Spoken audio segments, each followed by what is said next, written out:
You feel, Kingsley, like the sector is where it's supposed to be? Before I come to you, Sunday, do you feel like it's where it's supposed to be? Do you feel like this is, one of the moves that's going to trigger a lot of changes that are good for the sector? It's good that you use the word change. Right. And if there's anything that our viewers can get home with is change equals opportunity. Right. The security space is an opportunity that is waiting for everyone. Right. Because we are the owners of these assets. Assets are both tangible and intangible. So for me, I feel that the sector is just warming up. Right. There's still more to come. There's more that we can do.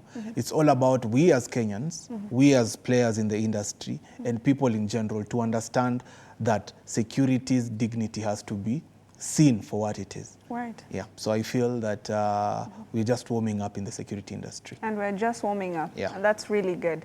I feel like that's you're ending on a very strong note.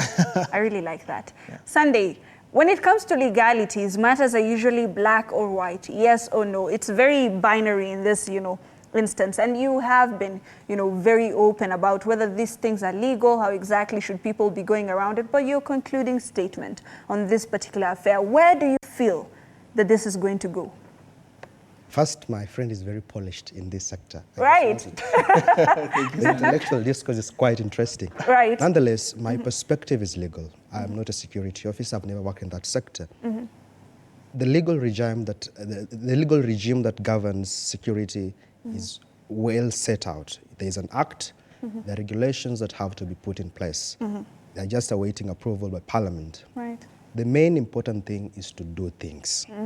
When the regulations are in place, as my friend says, let's just do those things. Right. So if we do those things, I hope, I pray that security, our national security as enshrined under Article 238 of the Constitution will be much better.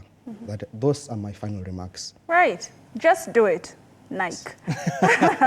Right. Of course, this conversation has been very, very, rife, and it has been very important for us to talk about this particular sector, a sector that's barely ever touched on, a sector that employs 1.2 million Kenyans, and of course, a sector that keeps on taking different people. We have touched on how different people work within different cadres of this particular sector. Thank you so much for joining us. This